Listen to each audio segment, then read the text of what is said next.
Okay, I wanted to show you an example of kind of a complex thing that can happen if you have a spouse that passes away in the middle of the year and they need to remove them from the plan, but you don't want to mess up their subsidies. So if you have a spouse that passes away in June, the client is still going to have to file taxes married jointly for 2026. And so you have to do a little bit of manual calculation when you are updating their marketplace application. So, for example, I talked to a lady earlier today, and we're going to be using the quick quote function in Sherpa to demonstrate this so that we don't expose any confidential client data. But it's a two-person household. It was a 55-year-old female and a 61-year-old male, and they are on a marketplace plan together. And we had their total household income to be estimated around 55,000 for the year. They were able to get, and they are signed up on and have been signed up on since January 1st for a select silver plan for 493.78. She calls today to let me know that her husband has passed away. Therefore, her income is also decreasing from what they expected it to be, and we need to remove the husband from the plan. If you don't pay attention and you just go into the marketplace application and remove the spouse as deceased, it will change the household size in the middle of the year, and her income alone is 30,000, but his income that he did make from Social Security from January through June is relevant in this case. So, if I went into her application and removed him from the household and marked that he was deceased, it would not calculate her subsidy correct. There's no way to keep a deceased person on the application. If they're not there, you need to complete the app correct. So you'll have to do a little bit of manual calculation for the subsidies and make sure that you do it correctly. Here's how you do that. I pulled up her plan and I used the quick quote button on your Sherpa. And if you don't know that, where that is, or I pulled up her application in Sherpa, and there is a button up in the top right corner that will say requote. And it will pre-fill it and make it kind of look like this. And you'll see the current plan they're on is 493. I know that once we take him off of the application, and she's still going to have to file taxes as married jointly for the year of 2022. Her income was 30,000 alone, and his part of the Social Security he received from January through June will make their total estimated household income when she files her taxes to be more like 42,000.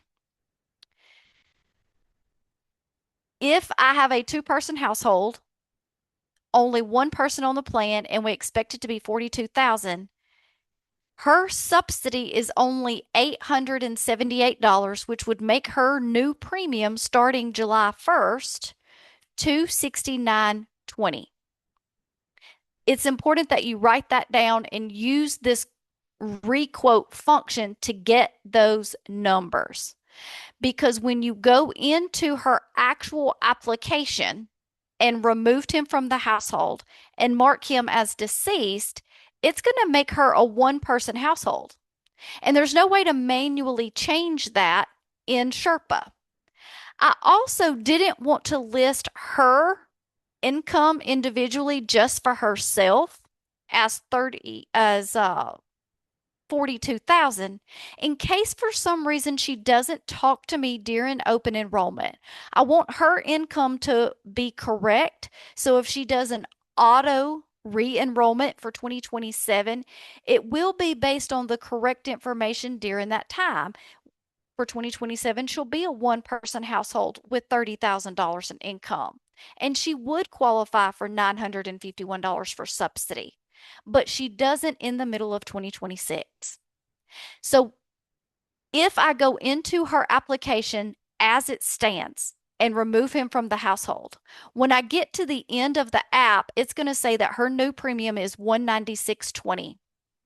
This is where you're going to use that function that shows up on the last page of Sherpa, where you mark, I want to use all of my subsidies, which is most of the time what we do. You'll uncheck that box and you're going to change it to say that you only want to use $878 or whatever this correct calculation would be so that her premium is the correct number.